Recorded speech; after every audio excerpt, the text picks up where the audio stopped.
Rich, after watching many of your video discussions on cults/organized religions and what they do to be classified as such, it hit me, this being election season, the Republican and Democrat parties just might be cults too, separating you from your cash by saying whatever it takes to maximize donations and preying on your fears of the other party winning.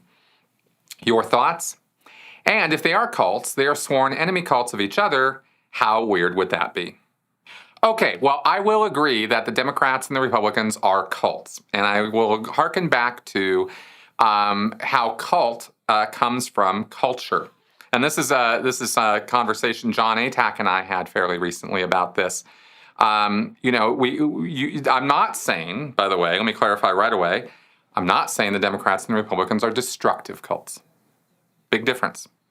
In the terminology that I use on this channel, a destructive cult's a very specific thing. It follows a very specific checklist of ideas and guidelines and things they do.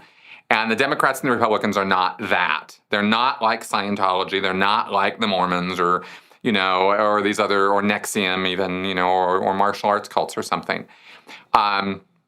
Sure, you get cults of personality in these parties around candidates, and you get cultish behavior. You get mind control behavior. You get thought-stopping behavior. You get thought reform behavior. You do get all of those things, and as I've said many times, there is a spectrum of this, right? Intent matters. Context matters always when it comes to deciding whether a group is a destructive cult or not. And I cannot look at the Democrats and the Republicans and say, destructive cult, destructive cult. Doesn't quite work that way. Even the whole cult of Trump thing is not all about every single Trump supporter.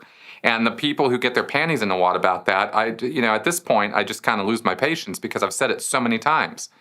If you're a Trump supporter, that doesn't mean you're a cultist. There is a cult. There is a destructive cult in that group of Trump supporters, and that's for sure. But that's a separate thing from the Democrats and the Republicans. The Democrats and Republicans are big, wide, nationwide parties that are represented by so many different beliefs and so many different ideas, and the dogma is variable and liquid depending on who you're talking to.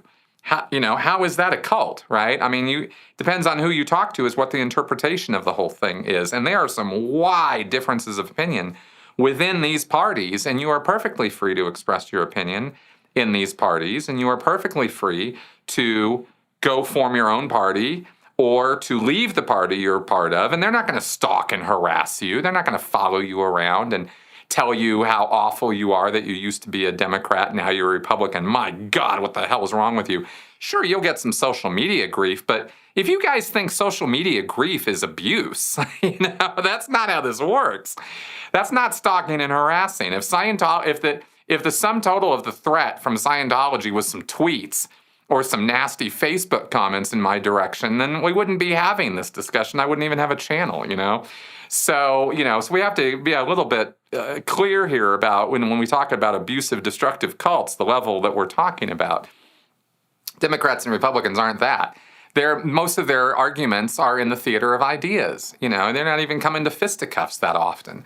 So, it's like, no, they're not destructive cults. I think I made that clear now. But they are cultures. And that's the key to understanding these groups. Because they have their own rules, their own guidelines, their own attitudes, their own ways of dress, their own ways of speaking, their own language peculiarities. All of these things exist within these groups. The truth is, all of these things exist within all groups. We might as well call them cultures rather than groups. I mean, it's like that. So you do find us versus them. You do find some black and whitish thinking, right? And in the cases of course, the extreme believers, you get the truly black and white thinking. That can be developed, but that doesn't necessarily, that in and of itself doesn't make a group a destructive cult. Extreme beliefs are extreme beliefs, but are they followed up with action, and what kind of action? And is the party itself the one who's promoting that action? And what does that mean, the party itself, right? At what level? Again, these are multi-level, nuanced groups. You got city, county, state, national level. So you could have something happening at a local level that is horrendous, that's awful, that's definitely cultish. But that doesn't mean the whole thing is that, right? It just means that little group is. So that's how we have to approach this when we're making decisions about whether groups are or are not destructive cults. And that's kind of how I pretty much look at political parties and big wide groups, where you have these divergent ideas and opinions about things.